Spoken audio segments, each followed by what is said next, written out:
All right, hey, welcome to chapter one.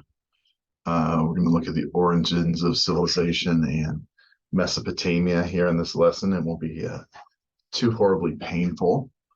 And let's just get going here. This will be kind of the norm for the class. I'll present a video lecture over notes that add to or expand on some of the ideas from the readings, the class readings and whatnot. For our purpose in this class, we're going to define civilization as advances in technologies and knowledge that are shared by a group of people. And so when we're looking at civilization, obviously we're talking about more than one person, a society, multiple people that are all going to use similar technologies and knowledge. And those technologies and knowledges are going to be typically employed in a method that's going to improve the lives of the people. An example might be agriculture, would be a big one. We're going to spend a lot of time talking about that today.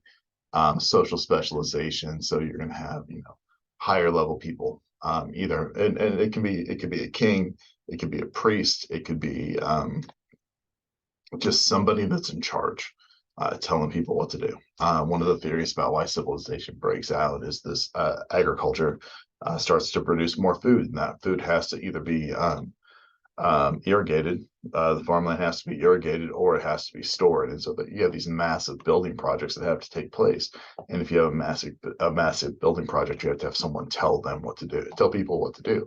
And so you have to have a leader, and that's how civilizations begin. You have a leader and you have workers. You have a leader and you have followers. So we have that. We also have cultural aspects, expressions of art and learning and spirituality and language. Basically, when social scientists are going to look at society, one of the things that they're going to look for is, does the society have some sort of belief in an afterlife, or at least an explanation of how humans got here and what's going to happen after death? And how do they respect that? Do they bury their dead? Do they leave their? Is there a burial process? Is there a process for the dead? And then also just an expression of art. Are people trying to interact and understand the world around them? We'll see that in cave paintings, things like that. This is a Western civilization class. And so for better or worse, we're going to be looking at things that happen in the Mediterranean area, Southern Europe, Egypt, the Middle East. We're not going to spend a ton of time looking at things that happen in places like India or in China, or in what we would consider the non-West. There's a possibility we might get into a little bit of the Mongol Empire because of its importance to trade between East and West. But so when we're looking at Western civilization, what does West mean? It means basically anything that's not East. Okay. And so, when we're looking at the Western world, the modern Western world is going to be Europe. It's going to be North America, predominantly America, the United States and Canada.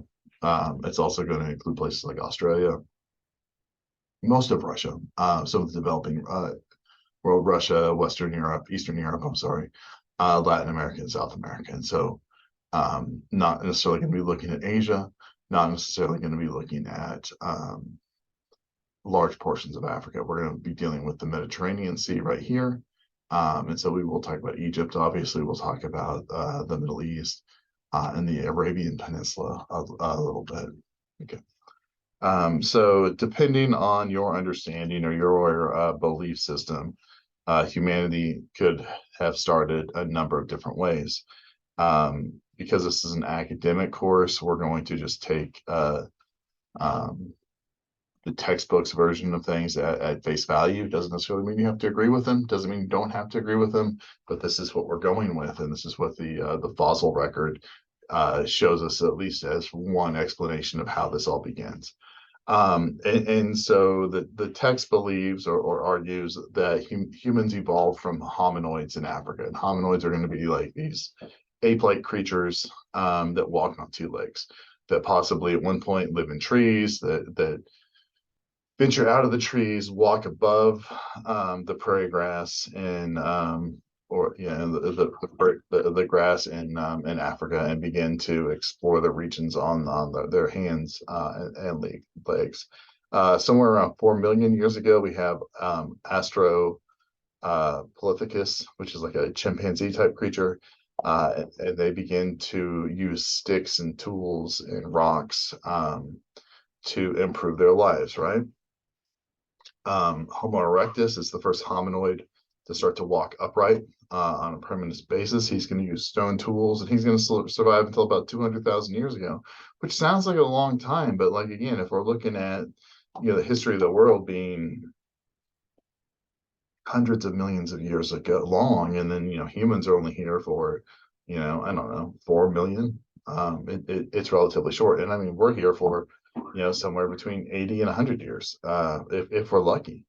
And so we're looking at a blip in time. Here's just some of the skeleton records and some of the things that they're looking at as you move in. The chimpanzees, obviously you're going to have a much narrower jaw. Homo erectus and Homo sapiens, they have a wider jaw. And we'll just leave it at that. Okay, you have an assignment that asks you to watch a short YouTube video and answer some questions about Australopithecus africanus, which is commonly referred to as Lucy. She's a humanoid from Africa that the fossils discover. Fossil records discover, and they kind of fills in a piece of the history of humanity. One of the things to watch and pay attention to in that video is the fact that this particular species of humanoid is going to have an extended period of adolescence, an extended period of childhood that's going to separate them from a chimpanzee. And so what does that necessarily say about I suppose the evolution of humans, right? Because one of the interesting things about humans is that we have, compared to other animals, we have this prolonged period of childhood and adolescence in which we're supported by our families and taken care of by our parents, or hopefully we are. And and it also puts a strain on parents. So like you look at, like, I don't know, say bears or dogs. They're only limited in how often they mate by how long they have to take care of their offspring. So I think bears are like 2 years or 2.5 years or something like that. As long as you go from a cub into to an adolescent that gets kicked, the mother kicks out, and they go out on their own.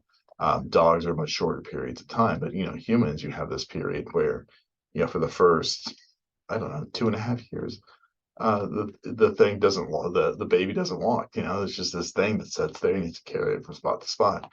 And so if you're in a hunter-gatherer type society, you're not going to be able to have babies closer than 3 or 4 years apart, because you'd have to carry that child from spot to spot, and it would slow down the process.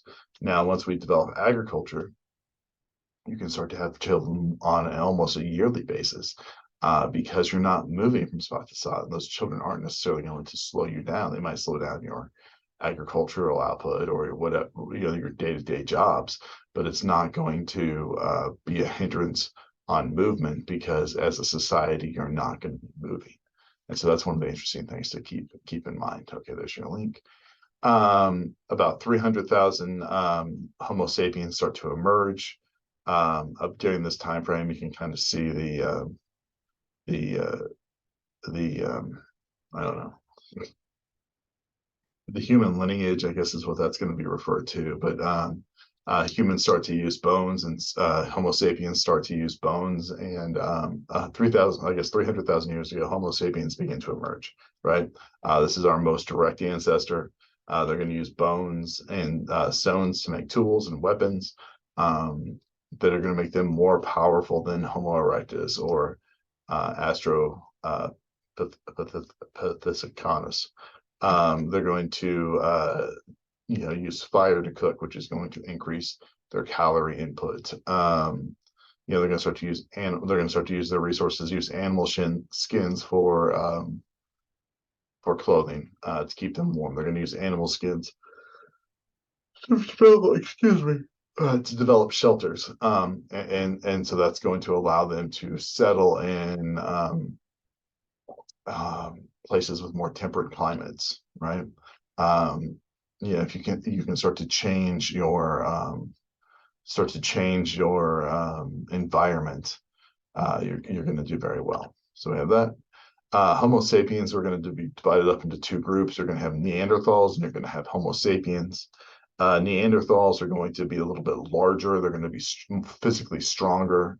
They're going to be heavier set. They're going to be better equipped to live in colder conditions.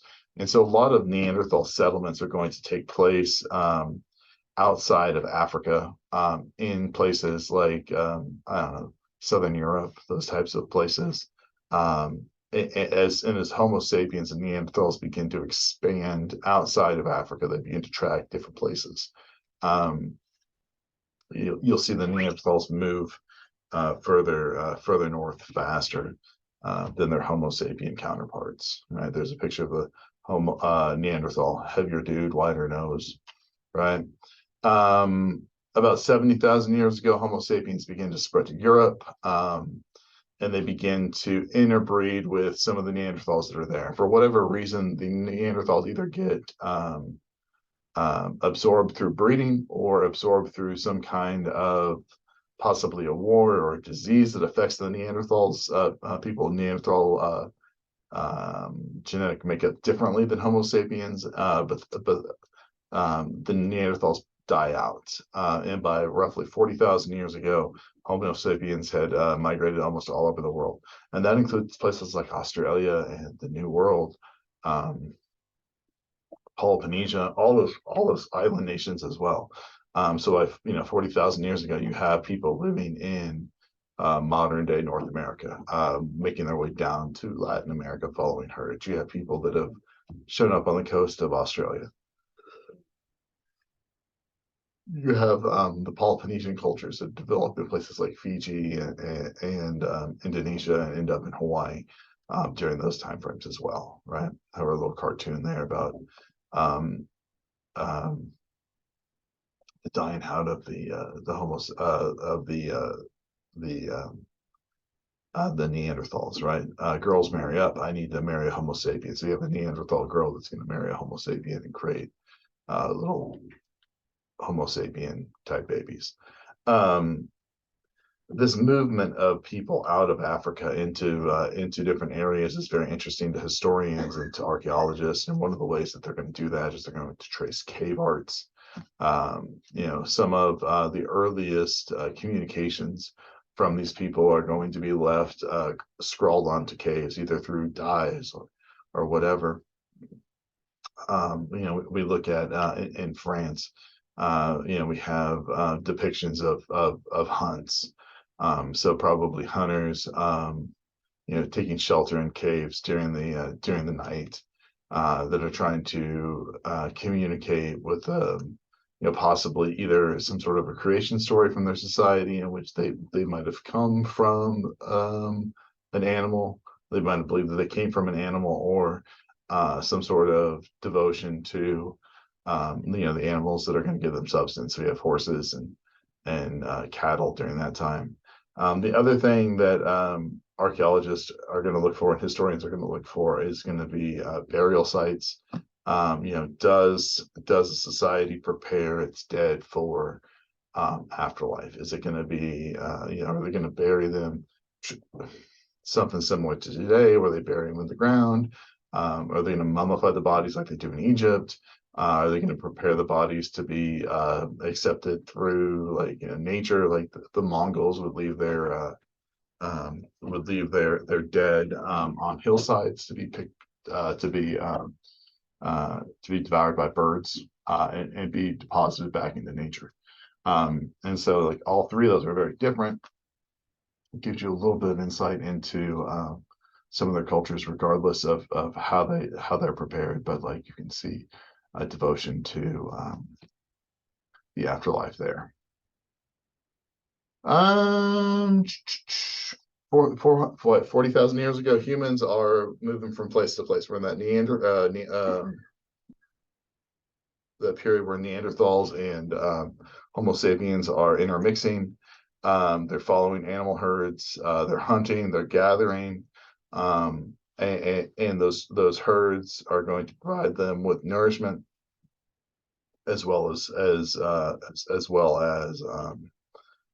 as well as clothing. But what we don't see in those early tribes is really civilization. You see you probably see tribal families develop, tribal networks develop, but you're not seeing long-term civilization of any type of settlement. There's not a steady enough food supply to feed large groups of people. Again, you're only having one baby per parent birthing unit, I suppose.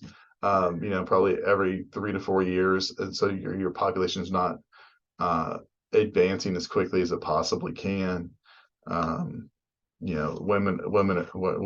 are prevented from moving basically by the children that they can carry. But somewhere around, I don't know, 950,000 9,500 years ago, or 10,000 years ago, humans begin to experiment with agriculture. They look to domesticate certain types of plants.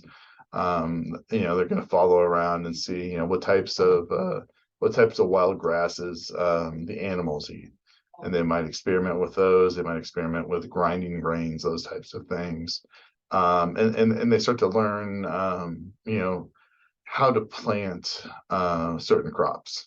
And if I plant these seeds here, or I take this here and I drop it here on the ground, then these crops are going to grow up, right? And so it's probably, this domestication of agriculture and this eventual domestication of animals is going to be a slow, gradual process where, I'm sure early man probably just kind of stumbled onto it. Where like, hey, every September, and they wouldn't understand what September is, but every time, that these animals roll back through this certain area, there's this food that grows here. Well, it's not here, 3 months before, and it's not here 2 months after. So, during this one time, I can cut this down. Well, what causes this to grow? And so humans begin to experiment with that. Humans begin to domesticate cows and sheep and goats and pigs and all of those things. Their diet's going to be very different from ours. It's not going to necessarily be as meat based as ours.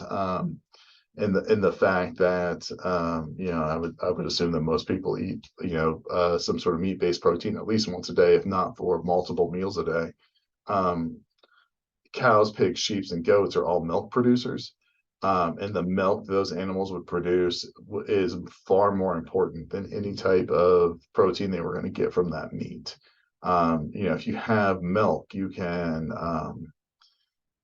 the ability to survive. You can turn it into cheese. You can turn it into, a drink that you can live off of. You can live off of milk and honey, and so those types of things.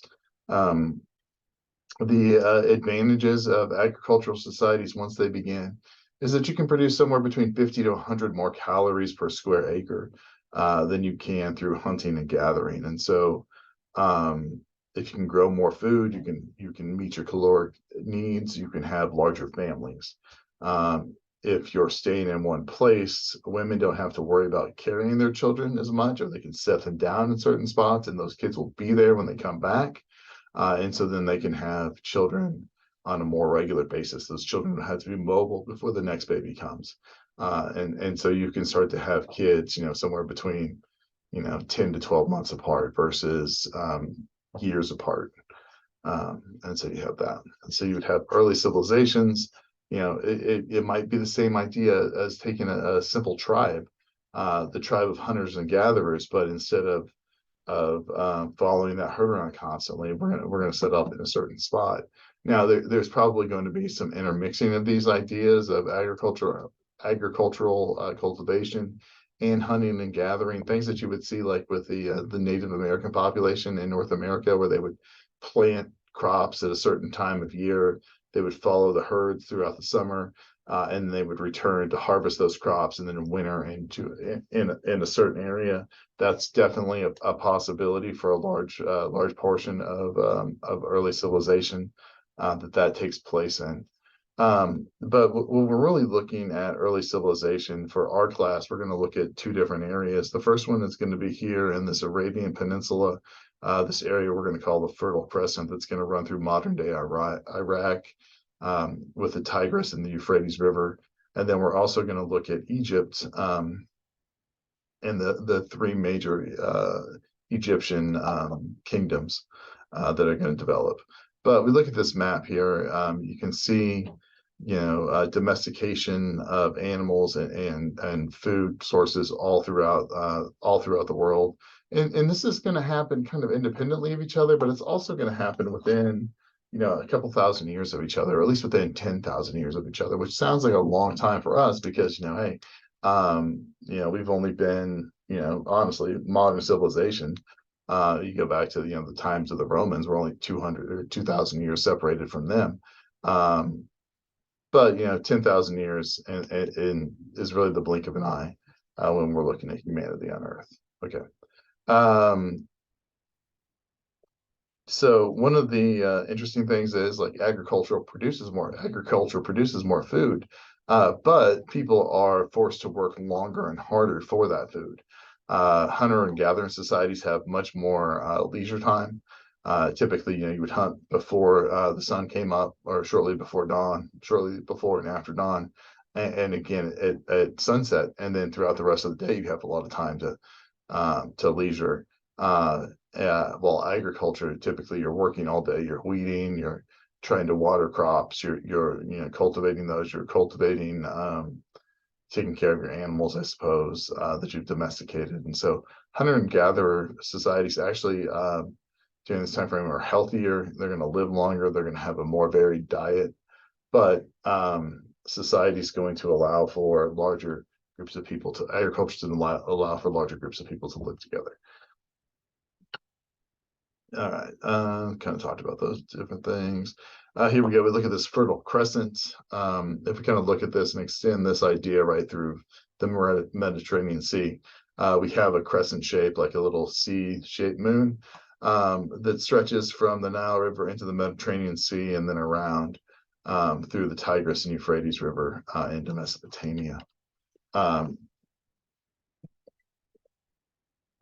Technologies that allow for the success of agriculture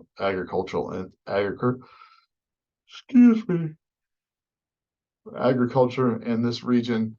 The first one is going to be crop rotations. By 8,000 BCE, you're going to have different types of crops that are planted in different fields, and one field is going to remain to be feral, so it's going to be unplanted. And animals are allowed to graze in this unplanted field that's going to put manure and nutrients back into the soil. The metal plow is going to be created during this time frame as well, which is going to allow agricultural societies to plant seeds deeper in the soil to give them a better chance to spring up. And then the use of irrigation is going to allow for the control of flooding rivers, but also the ability to put water where you need it within crops. And so in places like Mesopotamia, which is going to be modern day Iraq, you're going to see a lot of these canal type irrigation systems in which the water is going to be brought to the crops out of the rivers through these canal systems. Places like Egypt, the Nile would flood on a pretty consistent basis, and so they wouldn't use as much irrigation to control, I guess, to control the possibility of floods destroying crops. So you have this idea of crop rotation, you have the use of metal plows that we see here in this Egyptian artwork, and the idea of irrigation systems. Mesopotamia, the word comes to us from Greek. It means the land between two rivers. You have two of the most important rivers in the ancient world, which is the Tigris and the Euphrates. You have these cities, Edric, Urk, and Ur are your first settlements in Mesopotamia, that are all going to be right along the all right along the two rivers, and so you're going to have those be there. Mesopotamia is going to mostly grow barley. They are going to grow some wheat, but it's uh, but definitely a secondary crop to barley. Barley is going to be basically used in everything. They're going to process that barley down into kind of like an oatmeal porridge um, type meal. That's going to be their main substance. Because of water pollution and the scarcity of pure water, the Mesopotamian culture is going to spend a lot of time brewing like a beer type drink using barley as its base. They're going to ferment it with a wild yeast, and it basically just creates a drinkable liquid that is a whole lot less likely to kill you than the regular water of Mesopotamia. And so this brewing practice actually creates like a purification method of the Mesopotamian water. They're going to drink that beer with most meals, and they're even going to give it to young children. And while that sounds crazy to American society, the fact that this beer-like substance they're going to make is probably less than a 1% alcohol. It's probably like a 0.5, maybe a 0.2 alcohol content. Modern beer in America is probably, well, you go buy domestic beer, and in America it's about 5%, 4.5 to 5%. Some of the microbrews get up to 9, 10, 12%, which is pretty strong. Obviously, this beer is much weaker in alcohol content, and it's going to have much less of an effect. And you're going to be able to drink. The alcohol content might actually be so low that I don't know if you would be able to get buzz off of it. It'd almost be like drinking non-alcoholic beer, for lack of a better example. We talked about the domestications and the food sources. All right, here we go. You can see the Mesopotamians. They would typically have their drinks in these clay pots, and then they would filter out the grainy stuff that's going to be floating in their beverages through long reed straws that would come out of the Tigris and Euphrates rivers. So these long reeds that would be hollowed out and act kind of as a filter for them. Okay, we talked a little bit about the unpredictability of the flooding, which is going to lead us to the construction of the irrigation systems. One of the theories about why Mesopotamia was one of the first places for civilization was this uncertainty of flooding, that these bands of hunters and gatherers basically got together and worked together to create some kind of a system that would allow for the control of the rivers. With each community project, someone's going to have to lead, and that was believed that person would eventually become king or the leader of that society. And they would organize that community, control the water, and then eventually control the food sources through taxation. And there we go. The settlement of these hunters and gatherers into these early societies are going to lead to these ideas of like social division. If we look at Kaltahok, which is in Turkey, it's one of the oldest settlement sites that archaeologists know about. They found some burial sites where people were buried with jewels, signifying their wealth and maybe status in society, while other people are born with basically nothing. And so, one of the theories is the people that are born with jewels are going to be the richer, more powerful people in society, while the people that were born to that are buried with nothing would just be your common people. So we have that. There's one of the dig sites in Turkey. And so this idea of social division, even if it's just in burial, is interesting, because social divisions really are only possible if there's enough food to allow for some people not to work or some people to lead in major projects. And so, like in a hunter-gatherer society, where the main focus of that society is to meet the caloric needs of the tribe or those people each day, everybody's relatively similar. Everybody's has a similar job. Everybody's going out and trying to sustain everybody. But by the time we have settlements in places like Mesopotamia, the social division is pretty evident. And then it's only possible when there's enough food produced that you don't have to worry about where your next meal is coming from. And so if you have that taken care of, then all of a sudden you can start to specialize in certain things. And you can specialize in tool making, you can specialize in religion, priests that would explain the world and the lack of rain or too much rain or whatever as punishments from the gods. Those are going to come from that's going to come from a priest. You can have a king that's going to lead society, right? Talked a little bit there about priesthood, priest. There we go.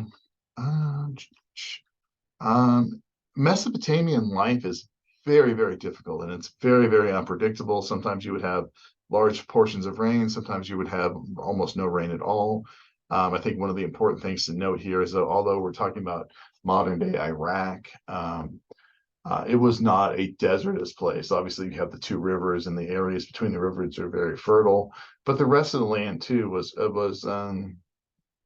it wasn't the giant desert that you think of today when you think of Iraq. It was a temperate climate. There was much more. I guess there was much more growing season and crop areas than there are today.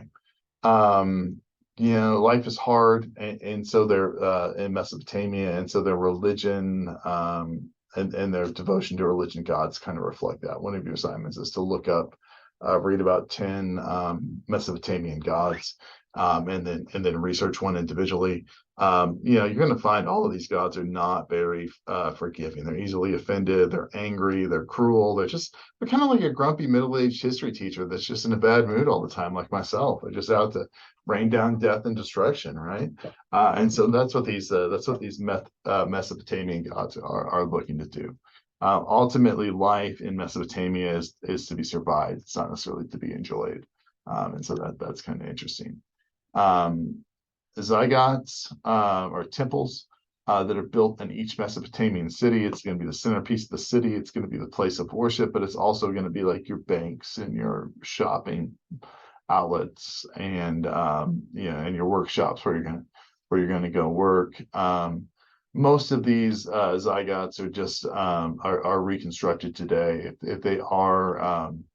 If there are original ones, that they're pretty weathered and just destroyed through the elements and through war and conflict. This is the zygote of Ur, which is in modern day Iraq. You can go and visit that. It's just a huge stone reconstruction of what it was believed that the original zygote looked like. I believe Saddam Hussein actually funded this in the 1980s to try to I don't know if it's try to bring tourism back into Iran or Iraq, or if it was just to celebrate some of the past achievements of Mesopotamian society. The priests in Mesopotamia would often sacrifice animals to the gods. One of their jobs was kind of to predict the future, to understand the gods. Like, hey, I think if we sacrifice 4 goats today, then maybe we'll have a great harvest or we'll get rain. And so this idea of magic and predictions are really kind of tied together. And so like a magician or a scientist during that time frame would have also found employment as a priest, more than likely. The Mesopotamians are really our first example of astronomers. They start to map the movement of stars and record them accurately, and they're able to develop accurate calendars. They're able to develop accurate planning and harvest cycles. The Mesopotamian math comes up with the idea of 350 degrees in a circle, which we still use today. They divide time into 60-second minutes and create a lot of early mathematics. The Mesopotamians also developed the first written writing system, cuneiform, which is a picture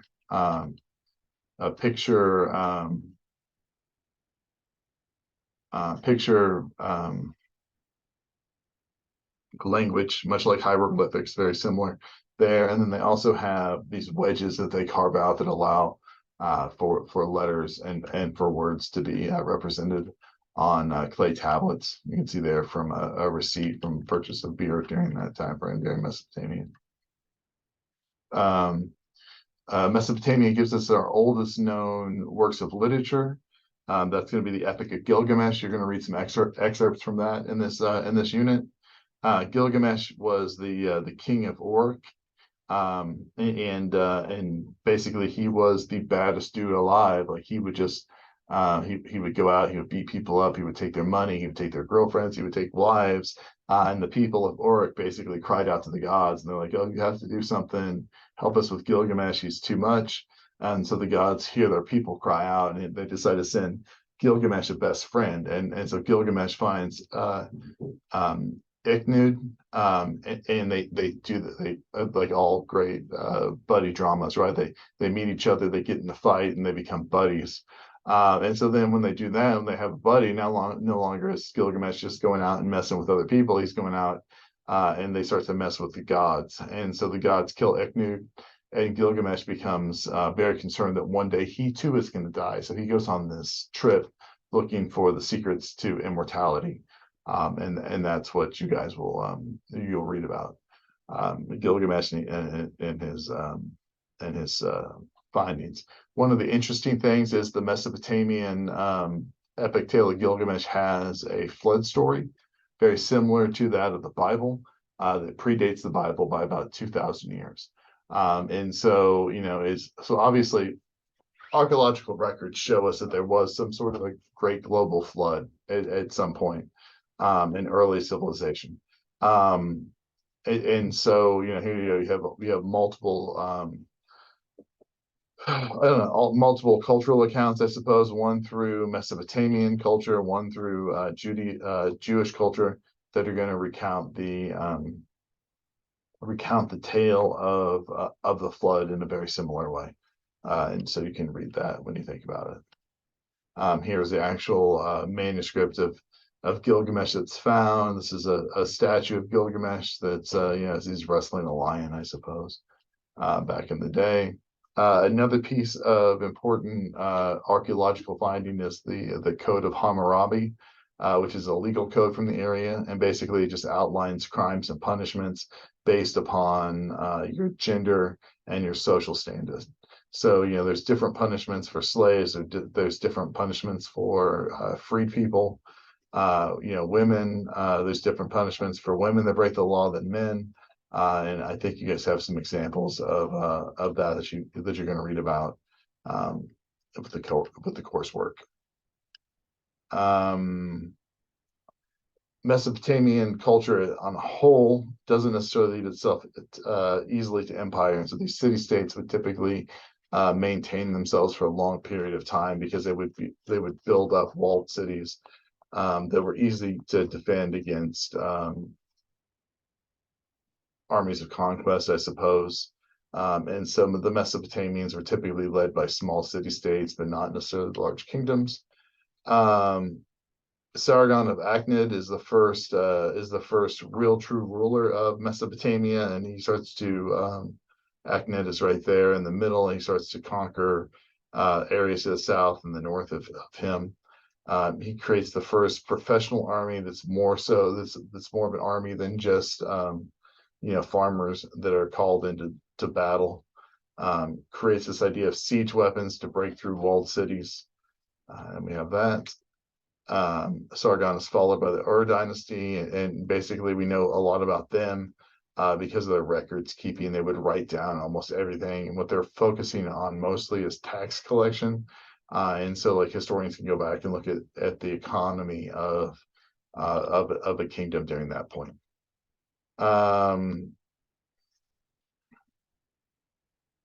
Got that. Hammurabi Empire revolves around this idea of Babylon. Again, it's known for its legal laws that we already talked about. And that's going to kind of get us through this first bit of this first little lecture there. So what we're really looking at again are these ideas of differences between hunters and gatherers and agricultural societies. What are some of the advantages of agricultural societies? Well, it's going to be that, you can have more babies, you can have larger populations, you can feed people. In order to have those, you're going to need two really main important things, which is going to be some sort of water source and irrigation system, and a way to store your grain. Historians, again, kind of believe that this is what's going to kickstart these ideas of civilization, because if you need to build large public works projects like irrigation and food storage, then you need someone to lead those, and typically those are going to be seen as maybe kings. So, all right, if you have any questions, reach out to me. Otherwise, we'll come back and we'll talk about Egypt here in the next video, and we'll go from there. So, peace.